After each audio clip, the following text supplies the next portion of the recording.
Enrique Rojas Quiseno es hijo de una costurera y de un comisionista. Y está en la búsqueda de los conocimientos para una práctica médica más humana y más natural. En una de las cirugías que entraba como ayudante teníamos que amputarle el pie a una paciente y yo no veía máquina de anestesia. Entran unos dos orientales y hacen unos bloqueos con agujas.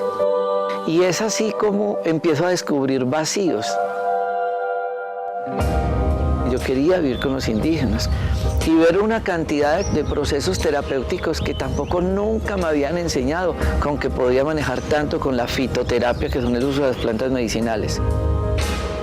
Escribí un libro que se llama Las 100 enfermedades más frecuentes, pero a ese libro yo le tenía que poner el complemento terapéutico y escribo cómo hacer de la cocina una farmacia. Si la comida mala nos enferma, la comida buena nos alivia. Uno dice, sí se puede ejercer una medicina diferente. ¿Desde dónde? Desde esto, desde la huerta, que en conjunto permiten buscar la salud. El ego es creer que una sola persona es capaz de curar a un paciente de algo. Nosotros en los parques de la salud tratamos de hacer una consulta integrativa, donde un médico puede hacer la historia clínica, pero es evaluada por 10. Empiezo a estudiar la nutrición y a descubrir cómo podría enfrentarme a tantas enfermedades sin un peso en el bolsillo, pero en una finca o en un supermercado. En la medicina uno debería actuar en grupo. En la comida sucede lo mismo. Cuando yo realizo con un batido, estoy haciendo una sinergia de unas propiedades terapéuticas nutricionales que en conjunto permiten buscar la salud.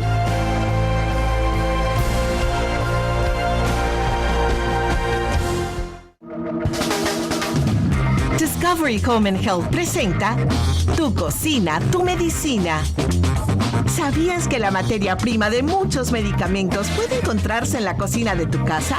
Así es, ingredientes naturales como la sábila, el brócoli, guatila, la caléndula y miel, entre otros, al ser combinados de manera óptima, se convierten en remedio para varias dolencias comunes, efectivos como la píldora o el jarabe, pero traídos desde el huerto. No es por nada que 400 años antes de Cristo, Hipócrates, considerado el padre de la medicina moderna, dijera: sea el alimento tu medicina y la medicina tu alimento. Acompáñanos en este maravilloso viaje alrededor de la medicina hecha en casa, descubriendo ingredientes, remedios, recetas y secretos para llevar una vida más saludable y natural. Presentado por Dr. Rojas y el Parque de las... Bienvenidos a una edición más de nuestro programa Conexión Vital, un programa que pretende abordar temas para que las personas aprendan a prevenir enfermedades, conozcan nuevas formas de tratamiento que pueden utilizar en sus diferentes dolencias de salud. Este programa no pretende reemplazar una consulta médica. El objetivo de este programa es impartir educación a las personas. Y en el día de hoy vamos a hablar sobre la salud infantil y nos encontramos en esta oportunidad con el doctor Orlando Morales. El doctor Orlando es médico pediatra, especialista en oncología infantil. Doctor Orlando, bienvenido a nuestro programa. Gracias, doctor Daniel. El placer es para mí poder participar en este programa y tener la oportunidad de llegar a muchos hogares de Colombia. Vamos a tratar algunos temas relacionados con patología infantil, que quizás sean los más frecuentes. Dentro de esas patologías, podemos mencionar los cuadros diarreicos, los cuadros de vómito, dolor abdominal, problemas renales, problemas hepáticos. Y queremos comenzar haciendo un enfoque de lo que significa un problema digestivo del sistema gastrointestinal que es muy frecuente en la consulta pediátrica. Nos referimos a lo que significa el vómito, a lo que significa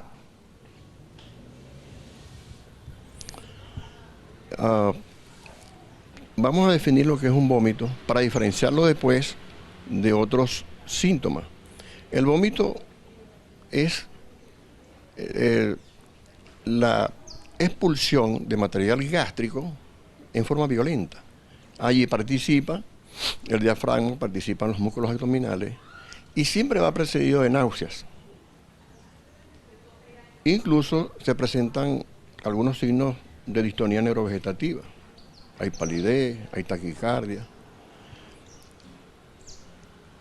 Al contrario, en el reflujo, que las mamás lo confunden mucho con vómito, allí la salida del contenido gástrico va sin esfuerzo. Ahí no hay contractura abdominal, no hay náusea. Es una salida fácil. Cuando hablamos de vómito, tenemos que enfocar las causas del mismo. Causas de vómito. Mira, hay infecciosas. Nosotros tenemos que prever cuando tenemos un paciente con vómito, porque muchas enfermedades infecciosas, incluso inflamatorias, la primera manifestación es un vómito. En un problema inflamatorio, infeccioso del sistema genitourinario, del sistema digestivo, del sistema central, la primera manifestación muchas veces es vómito. Pero hay dos tipos de vómito. Un vómito que se presenta por una alteración sencilla, una alteración simple, y el vómito incoercible, que es el vómito que ya trastorna el equilibrio homeostático del paciente, y ese sí es susceptible de tratamiento médico. El primero puede ser tratado en la casa, con algunas cosas muy sencillas. El segundo sí tiene que ser valorado desde el punto de vista médico. Otras causas de vómito, alteraciones obstructivas. Hay una condición que es la hipertrofia pilórica. Esa condición obstructiva se debe específicamente a un problema que existe o que se presenta en la unión del estómago con la primera porción del intestino. El niño vomita, pero el vómito se presenta después de la primera semana, la segunda semana, y es un vómito incoercible, un vómito pertinaz, un vómito en proyectil que preocupa a la mamá y que la hace ir al médico. Hay otras causas de tipo central, por ejemplo, un traumatismo craneal. Un traumatismo craneal en un niño que sencillo, ahí puede presentar vómito y no hay complicaciones. Otras veces el traumatismo craneal puede condicionar un hematoma, por ejemplo, y allí sí tiene que ser valorado desde el punto de vista clínico y desde el punto de vista médico. A la otra condición, y con la cual tenemos que hacer diferencias, es con el reflujo gastroesofágico.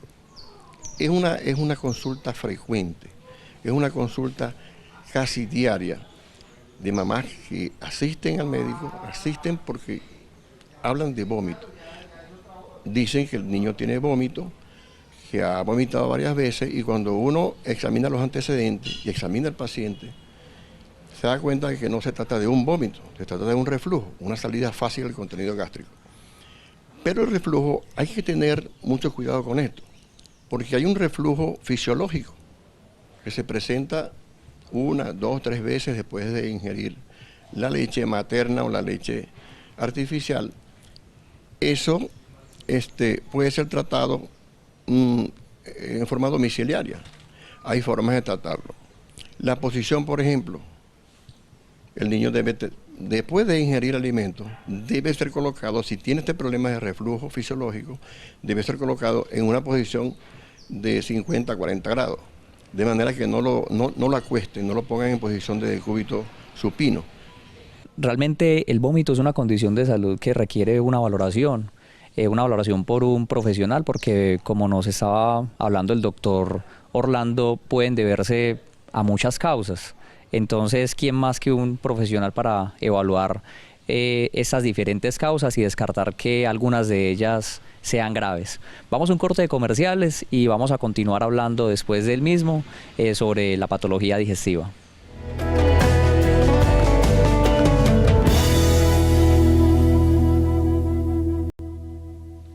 Bueno, vamos a continuar hablando sobre patología digestiva.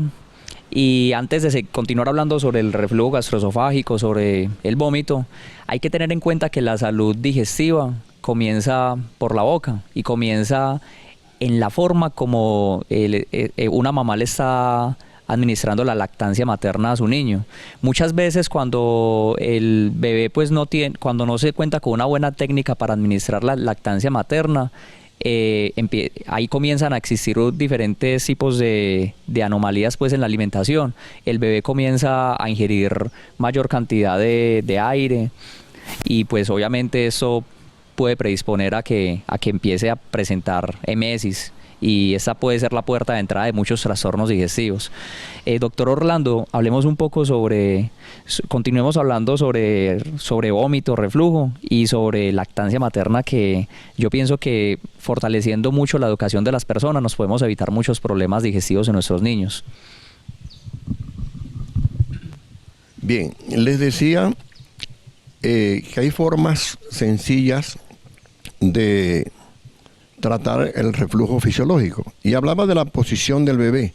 Después de darle la alimentación, el pecho, al niño, hay que colocarlo en una posición que no sea acostado. Sencillamente elevarlo, ¿verdad? Tenerlo por lo menos media hora en posición de 40 grados, casi vertical, 20 minutos a media hora.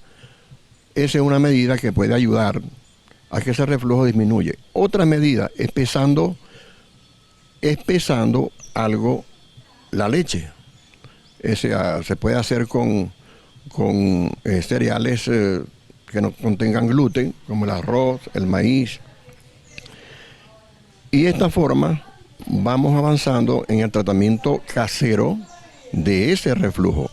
Y algo muy importante es la forma como la mamá le da el seno al bebé, porque la aerofagia o toma de aire en el momento que está alimentándose es importante. Una buena posición del bebé en el momento que se le está dando alimentación es importante. Él debe estar frente a su mamá, el bebé debe estar frente a su mamá, y en el momento de succionar, ¿verdad?, la boquita tiene que estar completamente abierta y pegada al tórax de la mamá, de manera que el labio inferior incluso se vierta, esté vertido, y la areola se vea algo por arriba. La boca muy abierta, muy pegadita, y de esa forma él va a tomar menos aire, porque es una condición que también coadyuva a la aparición del reflujo, o a que el reflujo continúe. Y algo muy importante es lo que la mamá ingiere. El reflujo, en la práctica hemos demostrado que el café, el chocolate, el picante, las bebidas carbonatadas, los refrescos, pueden, de hecho, aumentan el reflujo. Y esto se debe evitar, este consumo en la madre debe evitarse. Estas son formas clásicas, formas sencillas de tratarlo, pero hay un reflujo que ya es el reflujo patológico. El reflujo que ya compromete el desarrollo pondoestatural del bebé, porque le está afectando su condición, su progreso en el peso, su progreso en la talla, y más que eso después pueden aparecer o van a aparecer condiciones eminentemente patológicas. Allí podemos mencionar, por ejemplo, la esofagitis. El reflujo mantenido en cantidad y en tiempo va a determinar que se presente una esofagitis. La esofagitis es una condición inflamatoria del esófago que va a producir dolor, que va a producir sensación de opresión, de dolor, de ardor. Eso en el niño grandecito puede expresarlo en forma oral, pero en el bebé, que es donde mayor incidencia tenemos, en el bebé menor de 6 meses o menor de 1 año, se expresa con llanto continuo, con irritabilidad. Y cuidado, porque el dolor en el niño puede producir una convulsión. Aparte de eso, pueden aparecer problemas de tipo respiratorio. Problemas respiratorios de las vías altas, por ejemplo, en un bebé puede aparecer un laringoespasmo. Este laringoespasmo puede condicionarle apnea, es decir, paralizarse la respiración del bebé. Y fíjense lo importante que es conocer estas cosas. Imagínense usted el problema que se le puede presentar a un bebé por un reflujo, laringoespasmo y obstrucción de la vía respiratoria. Por otro lado, en el niño más grande se puede presentar un CRUP. Un CRUP es una dificultad respiratoria obstructiva, porque se va a presentar una condición inflamatoria. El niño va a tener estridor, va a tener un ladrido de perro, una voz metálica, etcétera, etcétera, pero no es más que una obstrucción respiratoria. Y también se puede afectar las vías respiratorias bajas, producir a medida que pasa el tiempo, se va produciendo broncoaspiración mínimas, pequeñas broncoaspiraciones que van a estimular la pared bronquial y pueden producir cuadros de broncoespasmo y de dificultad respiratoria. Y lo segundo es que puede aparecer también neumopatía crónica, cuadros de neumonías a repetición por broncoaspiración, microbroncoaspiración, que en el tiempo se va cronificando y van dando estas complicaciones. Fíjense ustedes lo importante que es no solamente conocer esta patología, este problema, sino poder tratarlo. Tenemos forma de hacerlo. No solamente con la medicina tradicional, clásica, aquí en el Parque de la Salud tenemos formas muy importantes de tratar estos problemas y de evitar que se presenten en el tiempo otras complicaciones. Además, doctor, es muy interesante, uno pues cuando empieza a estudiar esos temas va comprendiendo que el reflujo y la patología, pues las enfermedades digestivas con las patologías respiratorias coexisten. Y muchas veces un paciente, por ejemplo, con una condición de asma, puede tener un reflujo añadido y tiene pobre progresión en su mejoría del asma, por ejemplo, si no se trata un reflujo. Entonces, eso pues nos muestra que tenemos que tratar y abordar integralmente todos esos temas. Vamos a un corte de comerciales y continuaremos hablando sobre las patologías más frecuentes en la infancia.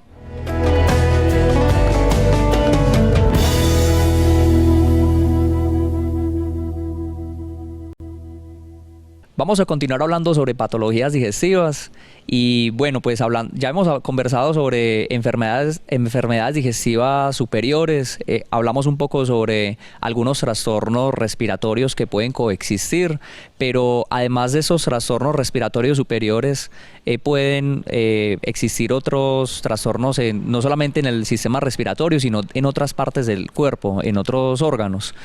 Y bueno, doctor, ¿qué asociación existe entre trastornos, por ejemplo, digestivos con trastornos respiratorios y trastornos en otras partes? Es una buena oportunidad para una buena pregunta, porque esa pregunta me lleva a pensar en un síndrome de más importante, muy bien recopilado por el doctor Medardo Rosales, el síndrome inflamatorio mucocutáneo, que se presenta en el niño y se presenta también en el joven y en el adulto. El síndrome inflamatorio mucocutáneo ha sido enfocado en varias obras, en varios artículos, y es bueno explicar lo que es el síndrome mucocutáneo inflamatorio. Este es un síndrome que se puede presentar desde la edad pediátrica. Podemos sintetizar diciendo que cuando se presenta un proceso inflamatorio en un sistema, por ejemplo en el sistema respiratorio, se pueden y se van a presentar problemas en otro sistema. Podemos colocar como ejemplo la atopía, la dermatitis atópica y la rinitis alérgica. Esos son dos cuadros que se presentan con frecuencia en pediatría y en adultos y en jóvenes y que anuncian la posibilidad de que se presenten otros cuadros, porque hay una relación directa entre los estados inflamatorios del sistema de la visión, del sistema respiratorio, del sistema genitourinario, del sistema digestivo, de manera que hay una correlación en los estados inflamatorios, unos alérgicos y otros no, porque pudiéramos decir, bueno, que la alergia es una afectación general. Sí, pero es que muchas veces tenemos un niño con una rinitis y tenemos el mismo niño con un problema genitourinario, un proceso inflamatorio de vías urinarias, tiene cistitis, tiene inflamación, tiene ardor, tiene dolor, tiene molestias, pero al mismo tiempo tiene una rinitis y allí hay una relación. Y nosotros hacemos una determinación de inmunoglobulina y conseguimos en algunos casos inmunoglobulina E, que es clásica en los cuadros alérgicos, alta. Pero no, hay cuadros en donde no aparece normal. De manera que hay una relación alérgica y en algunos casos que no son alérgicos. Pero lo importante de esto es que nosotros podemos no solamente tratar un estado patológico en el niño, como es una sinusitis, como es una rinitis, sino que podemos prever, podemos casi adivinar que ese niño posteriormente, en la edad escolar, en la edad preescolar o en la edad adulta, va a presentar otro problema que nosotros podemos evitar.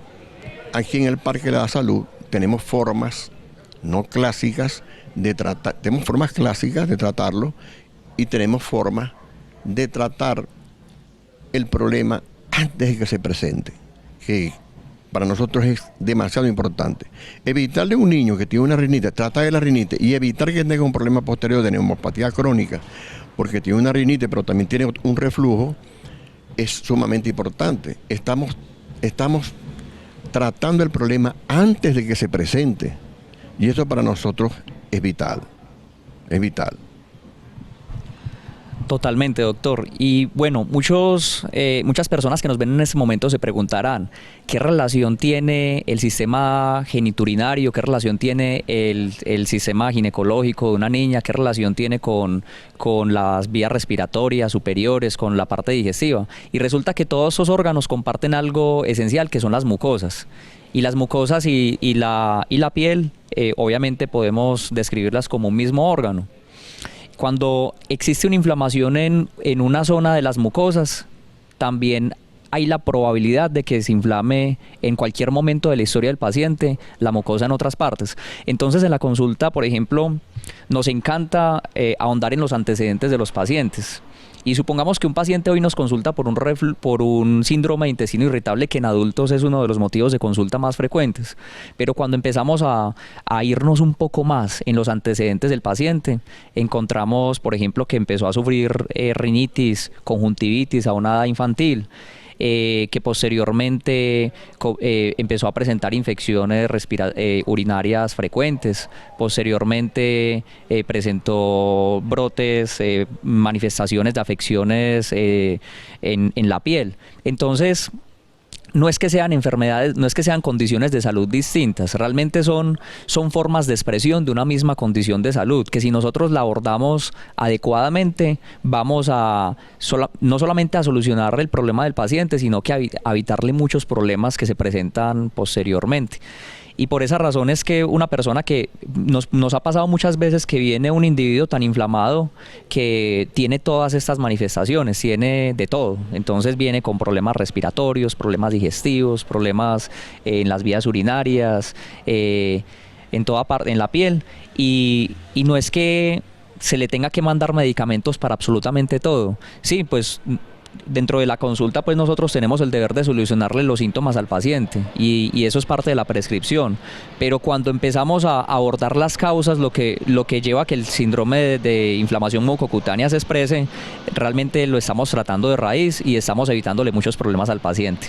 Vamos a un corte de comerciales y vamos a seguir hablando sobre este tema.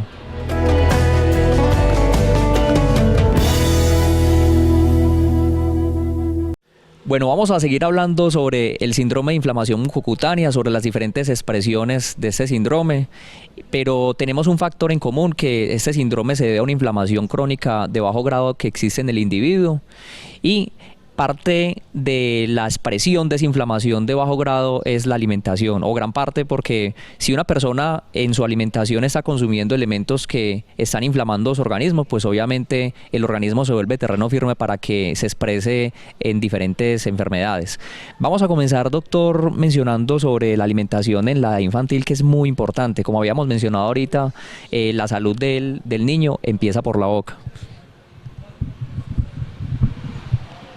Bien, nosotros a nivel pediátrico, como apuntábamos, el origen de muchos problemas de tipo inflamatorio que afectan a toda la economía, a todas las mucosas, tienen su origen en una alimentación no adecuada. Y tenemos que comenzar diciendo que la alimentación exclusiva, materna, leche materna, en los 2 primeros años es vital para que ese niño no tenga problemas futuros del que estamos hablando. Y eso comienza por una buena administración de leche materna, que es vital en el primer año, en los primeros 2 años, pero en los primeros 6 meses es de suma importancia. Los primeros 6 meses, leche materna, es lo que se recomienda, nada más, a menos que presente una condición como el reflujo, por ejemplo, que apuntaba anteriormente, y tengamos que agregarle algún cereal sin gluten para espesar el alimento, para espesar la leche. De otra manera no se concibe. Desde el nacimiento hasta los 6 meses, eso va a ser pura leche materna. Luego, tenemos que integrar, hacer la dieta mixta. Va a continuar la leche materna, como hemos dicho, los primeros 2 o 3 años, pero vamos a comenzar, que esto es una duda que se presenta mucho jamás. Se comienza, ¿verdad?, la alimentación a nivel del 6º mes, del 6º al 7º mes, se comienza con un tubérculo, zanahoria y auyama, que son 2 amarillos. Siempre se comienza por allí, se debe comenzar por allí. Y eso se prepara con hojas, ¿verdad? Alcachofa, espinaca, lechuga, se le agrega y allí se hace una mezcla que va a hacer la alimentación inicial del bebé durante ese primer mes, y luego en el 7º mes allí vamos a agregar las carnes, las proteínas. A esa condición anterior le agregamos proteínas, pollo, pescado, carne roja, puede ser, y vamos haciendo una mezcla, ¿verdad? Vamos haciendo una papilla fácil de digerir, y se le va dando con cuchara, siempre con cuchara. El tetero hay que evitarlo, hay que eliminarlo. Eso trae muchos problemas y las mamás lo saben. Y luego en ese 7º mes se continúa así, y al final del 8º mes se agregan granos, arvejas, lentejas, ustedes conocen bien, garbanzos, se hace una papilla y se va condicionando ese intestino del bebé para que no vaya a tener problemas. Al final del 9º mes ya empezamos a agregar papa, plátano, y vamos confeccionando una comida, o un desayuno, un almuerzo y una cena. Ya desde el 9º mes debemos ir condicionando el estado fisiológico del bebé. Y al final, entre el 11 y el mes 12, ya pues lo integramos a su desayuno, su almuerzo, su cena, y 2 comidas adicionales, 2 o 3 comidas adicionales, en forma de postre. Las frutas ya desde el inicio también se inician, en forma pareja desde el inicio. Y esa es una forma muy sana. Tenemos que evitar los alimentos artificiales que muchas personas utilizan como alimentación del niño en el primer año, porque esos alimentos tienen químicos que pueden condicionar mucho trastorno en el devenir del tiempo. Debemos entonces comenzar por una nutrición adecuada, y estamos haciendo el trabajo esencial para que ese niño en el futuro no vaya a presentar problemas como los que hemos mencionado.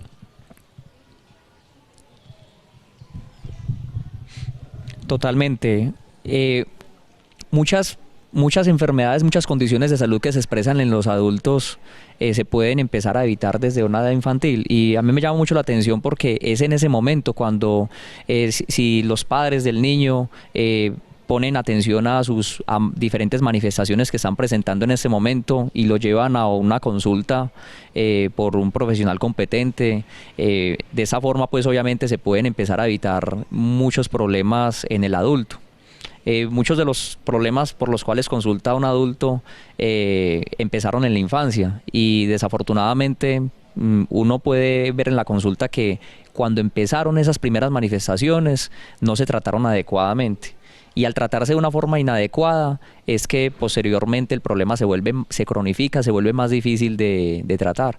Y desde el punto de vista de la pediatría se cuenta con una gran ventaja, que los médicos pediatras pueden empezar no solamente a solucionarle el problema de salud a los niños, sino empezar a cultivar ese adulto sano en el futuro. Vamos a un corte de comerciales y vamos a seguir hablando sobre alimentación y sobre todos esos temas de salud.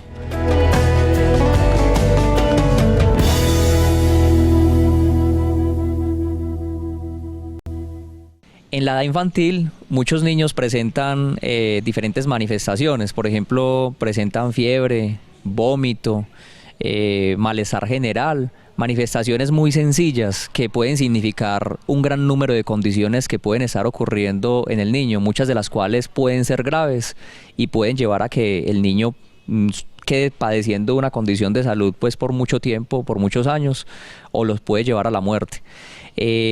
Además, pues muchos papás optan por solucionar esos síntomas que se pueden presentar comprando los famosos casados, yendo a la farmacia para que el farmacéutico le recete algo para ello, y por acá los casados, según nos hemos enterado, le dan a los niños un antibiótico, un antipirético, o sea, algo para la fiebre, y un antiinflamatorio, y se lo dan una sola vez, y obviamente eso puede mejorar el síntoma en ese momento, pero deja el proceso, el proceso de enfermedad allí, y ese proceso después puede empeorar. Entonces, pues en esta oportunidad vamos a hablar sobre muchas manifestaciones que se pueden presentar en los niños que pueden significar una condición delicada de salud. Doctor, hablemos un poco sobre estas manifestaciones. Por supuesto, en pediatría también es motivo de consulta algunas manifestaciones que tienen que ver con infecciones urinarias. En el bebé, en el lactante, las infecciones urinarias se pueden presentar con otros síntomas. Por ejemplo, vómito. El vómito yo apuntaba hace rato que era una condición que se podía presentar en algunos casos de infecciones, o en casi todos los casos de infecciones se puede presentar. Y la infección urinaria es una causa de vómito y una primera manifestación. Pero hay que ponerle mucha atención cuando un lactante llora frecuentemente o tiene fiebre.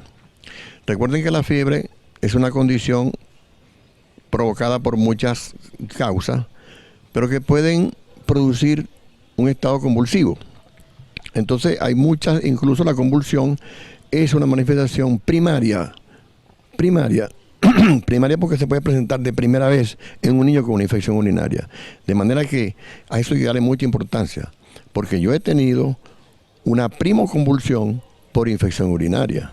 Y por supuesto, a eso hay que darle mucha importancia. La infección urinaria en el niño puede condicionar una serie de complicaciones. Hay un estado patológico que es la pielonefritis. Miren, cuando nosotros diagnosticamos una pielonefritis, y todo niño con una infección urinaria es una pielonefritis en potencia, y eso significa hospitalización casi segura y tratamiento a nivel hospitalario. De manera pues que allí se enfoca la importancia que tiene diagnosticar las infecciones urinarias, porque no son inocuas, pueden producir lesiones deleterias en el niño, sea un lactante o sea un preescolar o sea un escolar. Mucho cuidado con esto, y nosotros agradecemos a los papás que ante una manifestación de disuria, de ardor urinario, de fiebre, deben descartar la posibilidad de una infección urinaria. Y yo les invito a revisar, si es varoncito, revisar el pipí, ¿verdad? Porque la fímosis es una condición muy cerradito en el prepucio. Esa es una condición de infección urinaria porque es obstructivo, y todo lo que obstruye el flujo urinario puede condicionar una infección urinaria. Eso es ABC. Y entonces, siempre varoncito con fiebre, con manifestaciones de irritabilidad, llanto continuo, lactante, hay que revisarlo para ver si tiene una infección urinaria. Hay que examinarlo, hay que palparlo, hay que tocarlo, y si es posible hacer un examen de orina, un parcial de orina. Estos estados morbosos hay que diagnosticarlos, hay que preverlos. Yo los invito a que consulten al médico, lleven al médico al paciente con un estado febril, con un estado de irritabilidad. Doctor, y también estos síntomas como irritabilidad, fiebre, vómito, también, además de una infección urinaria, pueden ser la manifestación de otras condiciones de salud. Una de ellas es una meningoencefalitis, que obviamente, si no se le presta la debida atención, va a ser fatal para el niño porque esto puede marcar la vida del mismo. Hablemos un poquito sobre esa condición de salud. Hemos apuntado en varias oportunidades que los estados inflamatorios a nivel del sistema nervioso central son una causa también de vómito y de fiebre. Dentro de esos estados inflamatorios, infecciosos, patológicos del sistema nervioso central, aparece la meningitis como una condición que no es tan infrecuente. A nivel hospitalario se presentan esos casos en forma frecuente. La convulsión, la fiebre. Hay una relación directa entre fiebre y convulsión en el lactante y en el niño preescolar. Directa. Y eso hay que tenerlo presente.